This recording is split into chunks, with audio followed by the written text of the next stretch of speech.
They should have never given us live. Oh my God.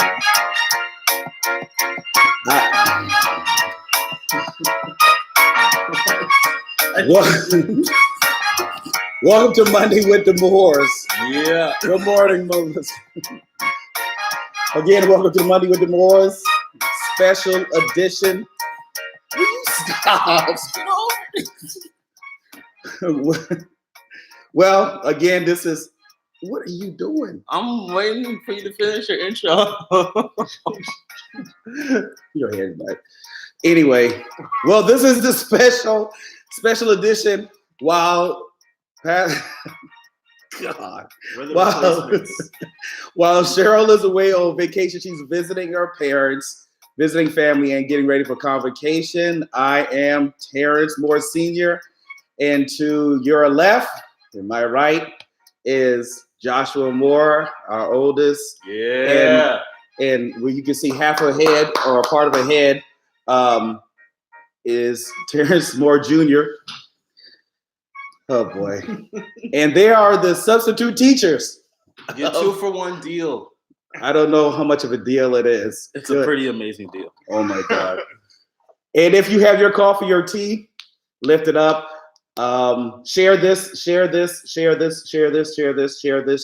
Where I'm excited about this morning edition. What actually started off as a joke became a reality with these two that's joining me. This I can't even describe, because the more we had talked about this, it's like I'm too scared to even have these two on live with me, because there's no telling what would come out of their mouth, and that's not safe for me. And being that Cheryl's not here is definitely not safe for the house.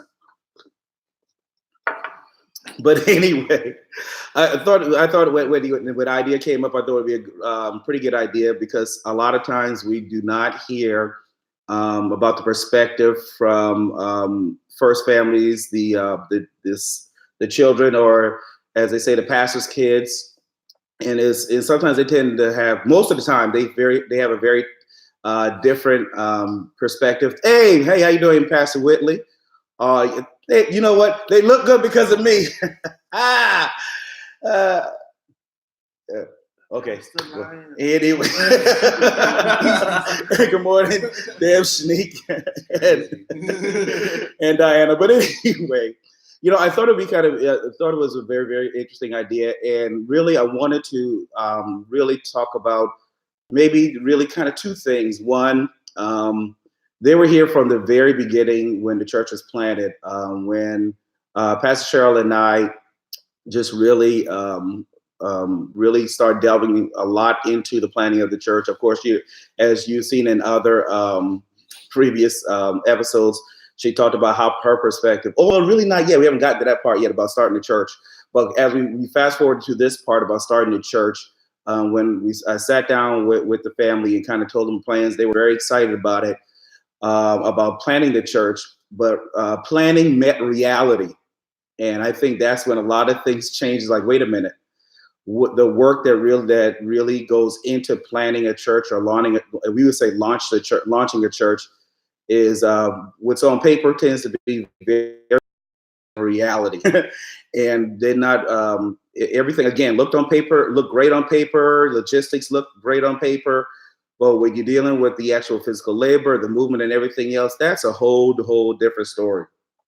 And just kind of want to get their perspective on things as to the launching of the church, as well as their perspective about ministry, especially in the beginning parts. And one of the things that Pastor Cheryl and I really, really talked about when we launched the church is we did not want to force fit our boys at that time, our boys and now young men.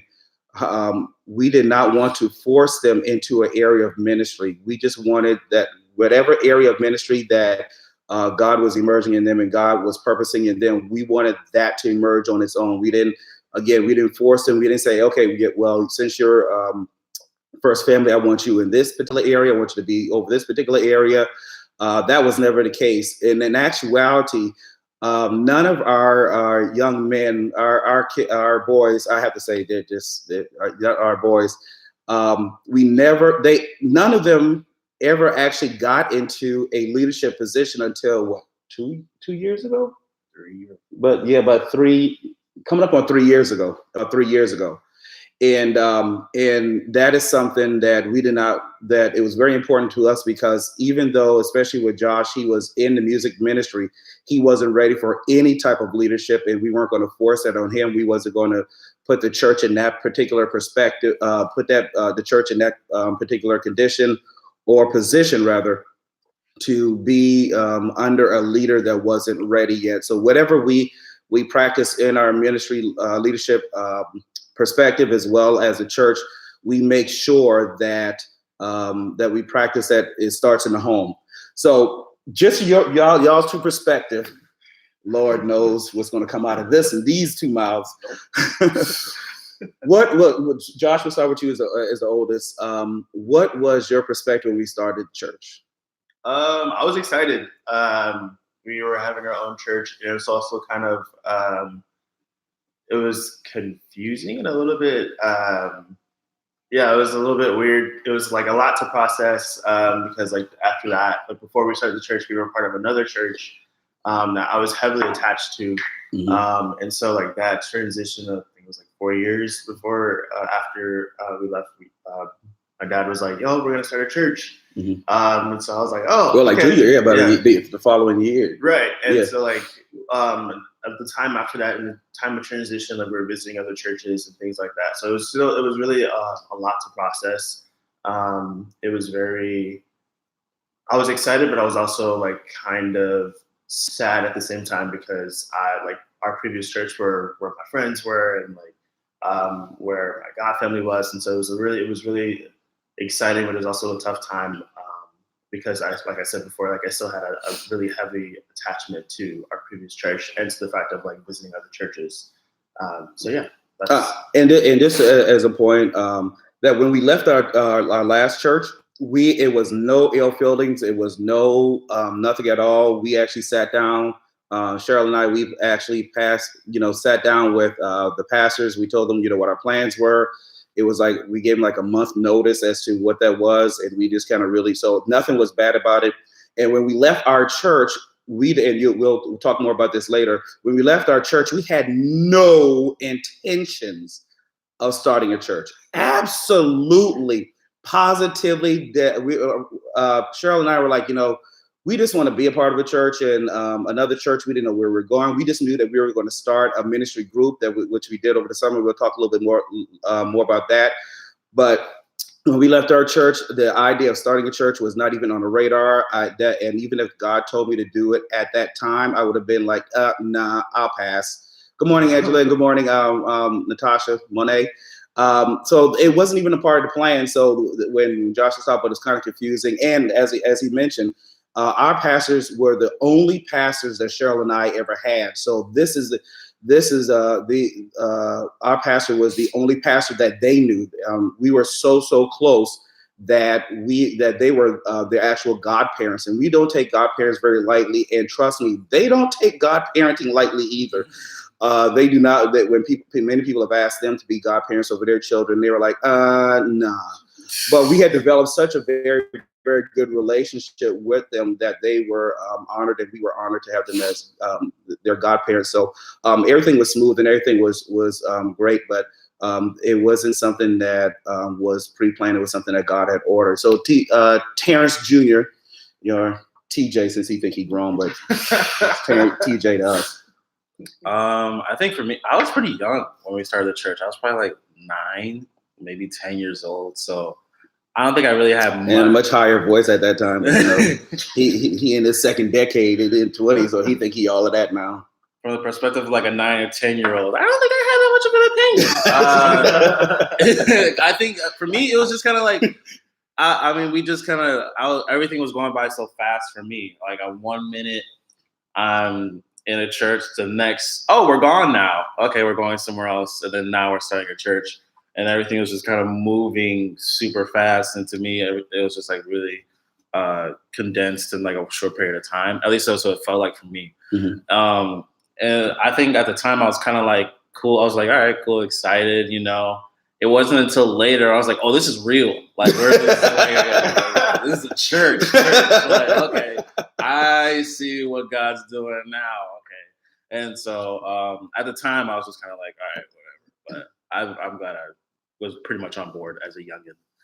And that is a very important part.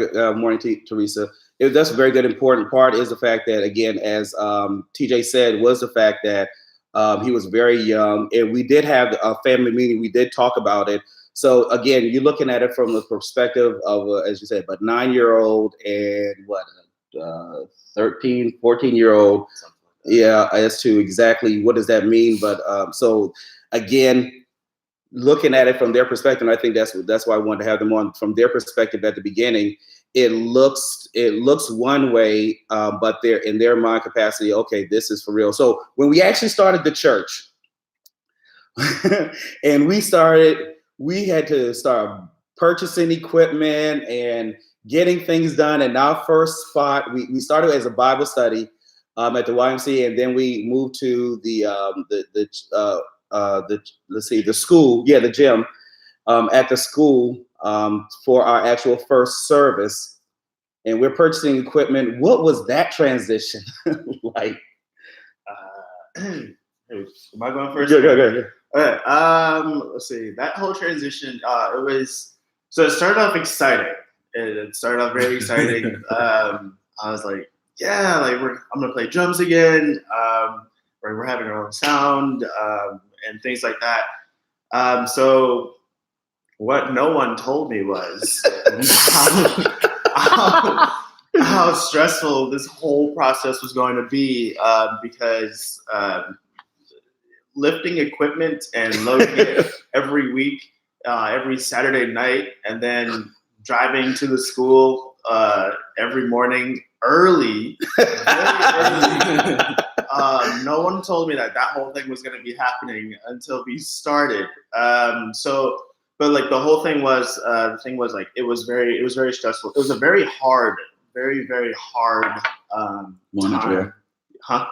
Go ahead. Very, very hard process, a very hard time, because I had to get readjusted to being active in ministry again, and then also getting conditioned to, like, this is the start of a ministry, this is the start of a church, and then just setting up my drums in the church, and then breaking it down, and then loading it into the truck, and then going home, and then unloading the equipment, and then like repeat every week. It was a very hard time. It was very stressful. It was very hard, but it was a joyous time as well, because I was a part of ministry again. I wanted to play drums. I haven't played drums from that time period for 2 years. Mm-hmm. And then consistently, consistently. I haven't played drums in 2 years. And it was a very good time for me also to just like get back in the groove of playing. Because when I started, I was rusty. I was telling the guys last night I was trash last night. But the fact of like, it was very exciting. It was, although it was a hard time, it was a very exciting time for me because I wanted to get back into ministry again. I felt like something was missing inside of me since we started. Not knowing that missing part was playing drums and doing something that has been a part of me for my entire life, of that ministry. So that's what that journey was like. I think for me, again, coming from like the mind of like a young 9 or 10, well, probably almost 11-year-old at that time, everything was like still coming at me because I was like still really young. I'm like, okay, Josh plays drums, but what's all this other crap? We're loading in the truck. Like, I was like, that looks pretty heavy. Like, and they're like, all right, you ready to help? Who's helping? Not I. Like, they're like, we're gonna load this up every week. Yeah, y'all have fun with that. Like, I wasn't trying to really trying to put too much manual labor on my resume because like it was a whole bunch of like things that I was like viewing. It was like so random, and then out of nowhere, like you're gonna help pack this up, and I'm just trying to use an excuse like, man, I had a long week of school. Like, you know, I can't do it. I'm tired. Middle school, we had a long week of school. And I think at the time it was just kind of like, well, elementary, really. You know, the ABCs are hard, man. I think at the time I was just kind of like, okay, more stuff we got to do. And then having to be part of like the packing and unpacking process, I think it kind of got me in a certain mode at that time of just like getting in the hustle and bustle of like really and put in the work to like help start a church. And like, you know, you guys, the family has to like really put in the work. So that was just kind of like an interesting little journey for me. I actually didn't even know what I was going to do at the time. I was doing everything. I didn't know what I was going to do yet, but I was, you know. Well, that's a very interesting perspective. As Josh mentioned that, you know, this was something exciting for him because he was able to play drums. So give us kind of the experience with you've made a very good point of, hey, started church. I didn't exactly know where I'm supposed to do. What was that like for you? You're seeing your parents being active. You see your older brother being active, but then you still have somewhat of a, okay, what do I do? What was that like? Well, it was kind of like, on one hand, it was like, oh, cool. You know, I kind of relaxed, you know, I don't have to do too much. But then it kind of got to the point where I felt like I was kind of like the odd man out a little bit. And I think like a little bit of self-pressure and a little bit of jealousy, I would say, because it was just kind of like everybody else found their place but me, you know, and everybody seems to be excelling and growing really quickly, you know, spiritually, and just like I've seen like help you guys in different areas of your life. So like I think it was just kind of a little bit of it was a really long journey for me. I felt like finding my place because, you know, I didn't know what I was supposed to do. You know, I'm like praying, like, can I do something, please?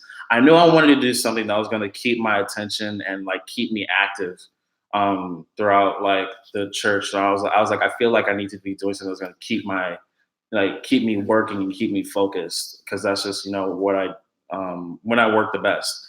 So at first I started as a greeter. I was at one point, back in those days, when I was wearing a white shirt, had the little pin that said usher or greeter on it. And I was saying, you know, welcome to Cogsden Presbyterian Church.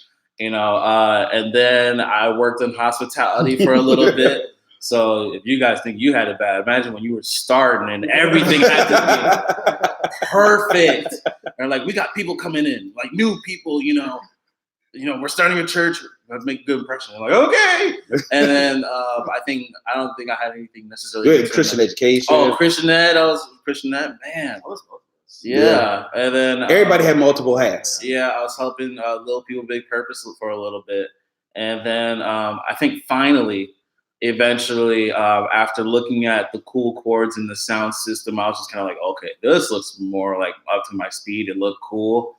And then I think the fact that it really challenged me in another way, you know, I was like, I can be nice to people, you know, and hospitality was like, I eat food. So, you know, but like the sound system, it was such a new concept for me. I didn't really know what to do with it, but that's like, like really pushed me. It challenged me in a way where it was like, it didn't push me away from it, but rather like had a sense of curiosity with it. It made me want to like just learn more about it. So that was kind of my journey, a little bit longer than everybody else's, but, you know, I'm glad I finally got to it when I did. You know, it wasn't a rush process, so that was really cool. That's cool. And hi, I'm glad my sister was able to log in, and good morning, Kashanda and Theresa. And I think what again, as we talked about, it was very important that our kids really come into their own. They come into their own area of ministry. And like when you're starting a church, you are everything. I was a greeter. I was in hospitality. I was in sound. I was doing everything except playing the drums and singing. They would not allow me to do that at all when it comes to any kind of singing or praise team or anything like that. The only thing I was allowed to do from the very beginning of church was just to attend the rehearsals. He tried to rap one time. Oh yeah, that was funny. That was funny. Hey, that was actually successful. He was under the Holy Spirit. Yeah. That's the only. Yeah, that was good. That was with Olivia. Holy lines. Yeah, that was Olivia. Oh, we did a couple times with Olivia and Alexis. Yeah, we kind of hooked that up. They did the dance. I just kind of moved from side to side. But yeah, that was it. That was it. But that was just the very beginnings. And then where do we have our worship team rehearsal? At our house. At the house. When I could have been sleeping. I was so mad. And look, I have to give big ups to our worship team. Look, our worship team. Look,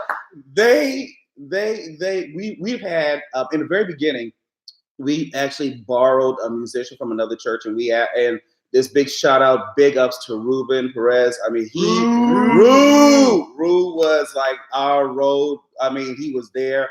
We developed a good relationship with him and his pastors. We told them what we were doing. We got the approval from his pastor that, hey, can we borrow him just during our startup? And he was a huge impact on our worship team in the forming of it, a lot of input, and it was just extraordinary. And as we grew, it was just phenomenal. And again, after that time, and then he went back to his church and his community, because that's the agreement we made. But I just huge big ups to our worship team. I mean, they came out to our house and practice every Saturday. It was just that level of commitment that they had that was just extraordinary. Love them so much, and are just very, very appreciative. And very appreciative of our launch team that really got things started. We'll talk more about that, but I just really wanted to get perspective from the pastor's kids. What did it look like for them when things started? Because a lot of times, again, they sometimes get swept up in the process. And they really, as both of them said, they really didn't exactly know, especially with TJ being the youngest, didn't quite know how that worked. And it was we were learning along the way. And I know Cheryl and I, we just really appreciate the support of Josh and TJ, who was there, as they said, unloading the equipment, reloading the equipment, unloading the equipment, reloading equipment. And we were mobile for 7 years, about 6 or 7 years. So that's 6 or 7 years of just unpacking, packing. Maybe about 6 years. And it was just the commitment level. And they had their moments. And Josh was like, my drums, all the setting up and breaking down this and we went through like 2 sets of just that the setting up and putting down. But their level of commitment of our children were just extraordinary. Just appreciate them so much. And they have grown in their own area of ministry just phenomenally. We're very, very proud of them. Again, something that we did not force them. That is something that needs to happen organically, because we've seen how forcing children, pastor children, into positions that they're not ready for is very damaging for them. And one of the things I can honestly say, and we have very, very, this family is ruthlessly candid with one another. They're ruthlessly transparent. We are ruthlessly transparent.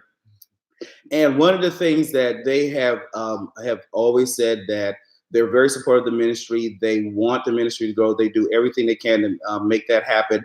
And it's not just because that Cheryl and I are doing it. It's because they sense that vested interest themselves as being a part of it. And one of the things that that we know, that at some point they're going to go and emerge on their own in whatever capacity that is, or they'll emerge even more so in our local ministry. And we've seen the vision. They've really caught hold of it. And we just want them to grow the way God wants them to grow, not the way we want them to grow. So we're very excited about them. And maybe this may not be the last time that might have them on. I don't know, because I'm pretty sure that they, as pastor's kid, they could have so much more to say. Yeah, I want to add, TJ. I want to add in, like, it's important that parents don't force their kids into ministry, because it can have their kids reject church, very true. the teaching and just like pushing it away, because a lot of what you'll hear and like what I've heard as well is that my parents forced me to do this, and like after they like forced them into growing into their own ministry, it built a lot of resentment between the church and the parents, Right. which is why some of you may or may not have heard that pastors' kids are wild. If you really want to know why, it's because there's a lot of resentment there. Also, with the fact of starting a new ministry, parents, please check on your kids, because even though that the start of a ministry is very exciting, it's very taxing on the children as well. For me, it was like I said earlier, that it is based on relationships that I've had and how much their life will change, because it's a huge transition, especially with the fact of with our ministry, we were going from building to building, and so learning how to adjust to different atmospheres and different spaces, and along with those spaces come with different spirits as well.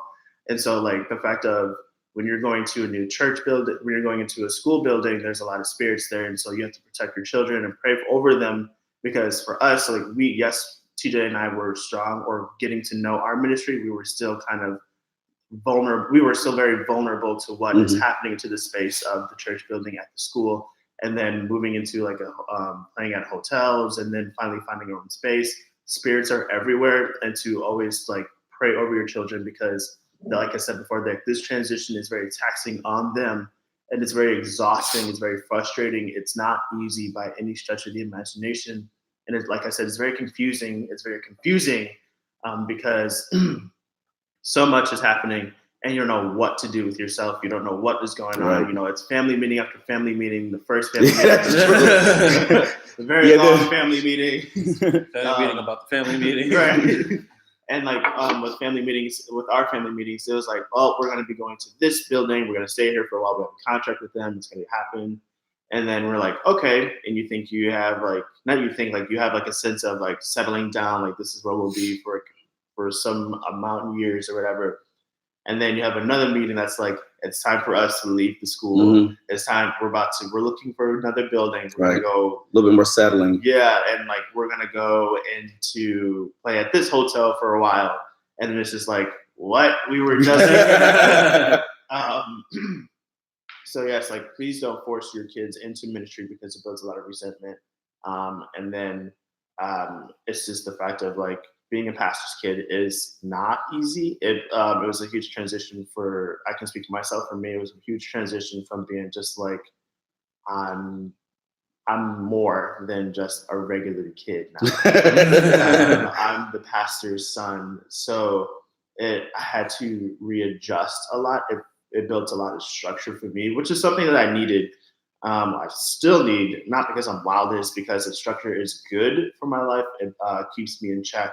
I always have this internal check of like, if I'm doing something that is a little bit foul, I always get this thing of like, oh, let me bring it back. And so like, it's very important for that. And I pick it up. He picks it up. I try to check myself before he says something. I pick it up. I'd let it see how long he gonna let it ride. And if he does too long, then we have a talk. Yeah, exactly. And so like another thing is like, it's not easy being under. You'll feel like pastors' kids always feel like they're under a magnifying glass. To the point, yes, but it's not bad all the time. Like I said, it's a huge transition from being just like a regular kid going to high school versus like you now have another representation of carrying yourself, and then like you're a walking image of both of your parents. And so that builds a lot of pressure. It builds a lot of low self-esteem moments because kids will feel like they can't do anything at all, and it's very stressful. So please, especially anything wrong. Especially wrong, it's like, Josh, you know you can't do this. This is like, you're a pastor's kid now. It's just like, oh well, can I? Well, no, it wasn't that deep. But no, it was like it's how it was. The implication. Yeah, the implication of like, wow, like I can't do anything at all. I guess I'll just now, sit there. Keep in mind, we didn't put that on him. Right. I did that myself. I had to learn. Like they didn't force it. Like I said, they didn't force it on us. I had to figure it out on my own as well. What really helped was my mom, because she is a pastor's daughter as well, and so she was able to give me give both of us advice on what it's like, the inside scoop, behind the scenes look on just like what it's like to be a pastor's kid. So yeah, TJ, what's your take? Because we want to wrap this up. I know this was going to be longer than we normal, but I wanted to make it a little longer than normal. I would just say enjoy the journey, and like in the terms of personally, when you're like individually as like a family, or just even as like a church member, like when you're finding your place, enjoy the journey. I know it's like it's kind of, it might sound a little cliche, and it's kind of like easier said than done, but you really do have to like try to find those moments where you're just kind of like, try to find the positives in every challenge, just because it is a journey, and it's very tough, and patience is a huge thing that I had to learn, still learning a little bit. But it's something I had to do, because even throughout those times when I was just like rotating between each of those little like positions, it all came together to help me in my final destination, or one of my destinations, and the soundboard, with the ushers and greeters. I learned how to communicate a little bit better. How to speak to new people, how to like introduce myself, how to say, just in general, I still say welcome to Carlson National Christian Church. Having that confidence to walk up to somebody and say, hi, how are you doing? What do you need? And with the hospitality, learning to work with a team. I think that was really important for me, because I usually like to do individual work. I usually feel like I work by myself a lot better. But now, even when I do like work in my personal job, I really have a strong desire to work with a team. I think it's really cool, and just learning communication skills. And then for just the soundboard, I'm learning how to like pay attention to detail more. That was a huge thing. Oh my God, did not do well on detail. Does not do well on detail, but he got it honestly. Yeah, because if one mic is labeled wrong, that's on you. Chords, make sure it's the right chord. If it's not pushed in all the way, you're having sound issues, how to troubleshoot and problem solve. So these challenges, and even when times when you feel like you're bouncing around, I would say make sure you at least take some lessons with you to your next place, just because you don't know how much it'll benefit you. And just stay focused, and try to stay encouraged. Keep positive energy around you at all times. No matter what you do, it's gonna have its challenges, and you're gonna need that strong support system, whether it's friends, family, and sometimes even your enemies are gonna have to keep you encouraged, just because they help you too. Even when people talk down on you, you can't let that get in your head, especially when it comes to like starting a church. You're gonna have a lot of things that you go through. So if you have a strong support system, just try to stick together, enjoy the journey, because as a family we had our challenges. Was starting a church, yelling at Josh like, you need to play lower, like, stop banging every cymbal, you don't need to do a fill in every time. No, we're proud of the singers, but now we're just so loving, and like it's great. So that's thanks James for the thank you. I do tell them that though. I do. Just make sure you just stay focused. So yeah, I appreciate it. And one of the things that I'm glad James is on here, and we've had great support, not only with our families, but our friends have been very supportive. Peter Jeter, James, and many of the people who have been very, very strong supporters of our ministry. James was one of the people, because we've known each other since high school, and he was like, what? You? Ministry? Okay. But he knew that when certain things I put my mind to, I get it done. I just appreciate my friends and family and our families that have been very, very supportive of our ministry, and definitely kept the family in prayer. It's been very extraordinary. So we are really kind of over time. Thank you for supporting in this wonderful Monday with the Moors, the special edition. The Moore Men, we out. We got it. We are out of here. I gotta get to work. Y'all had me late. All right. Talk to you later. Peace. Love you. Definitely share this live. Share this live with friends, and and continue to support us. If you're locally, definitely come visit our church. We're located North 84th, West 16525 Menominee Avenue. See, there you go, in Menominee Falls. Okay, James, you don't talk too much. That's just just mentioning our church because we wanted to talk about that. But it's just been a phenomenal time. We're very, very proud of our young men, and as we continue to move forward. All right, God bless you, Father. We just thank you for this time that you got a chance to for people to hear about Pastor's Kid. We just thank you for being a blessing to this family, those who have been very strong support to us. We just continue to pray for Cheryl. She's with family, that she continues to enjoy her peaceful time. And we're just enjoying ourselves. And we are just missing her so much. But Lord, we just thank you for all good things and all things that we have experienced. And we just bless you in Jesus' name. Amen. Be blessed, everyone. Love you all. Love you back, man. Love you back, Jimmy.